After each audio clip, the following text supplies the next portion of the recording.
நண்பரே, என்ன அது? நீளமான சாப்பாடு, அதை வெளியில் கொண்டு போய் கொண்ட போது என்னை நிழலின் அருமை வெயிலில் தெரியும் என்பார்கள்.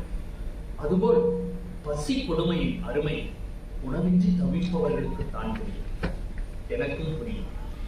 தங்களை போன்றவர்கள் தங்கள் இல்லத்தில் நடக்கும் சுப நிகழ்ச்சிகளின் போது மீதமாகும் உணவுகள் வெளியில் கொட்டாமல் ஏழை எளியவர்களுக்கு கொடுத்து உதவினார். வயிறு நிறம், சாப்பிடுகிறவர்கள் வயிறு மனம் வாழ்த்தும். இன்றைக்கு உலகத்தில் பசியா ஏழைகள், வயதானவர்கள், குழந்தைகள் என தினம் தினம் தினம் இறந்து போகிறார். அப்படியான உணவு அவர்களுக்கு கிடைத்தால் நிச்சயம் இந்த உலகத்தில் இருப்பவர்கள் இல்லாதவர்களுக்கு கொடுத்தார்.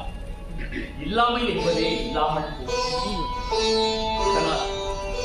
அன்னத்தையும் ஆளாக்கும் எண்ணத்தை கைவிட்டு தயவு செய்து இதில் புளி கரைசல் விட்டு புளியோதரை செய்து இது நல்ல யோசனையாக இருக்கிறது.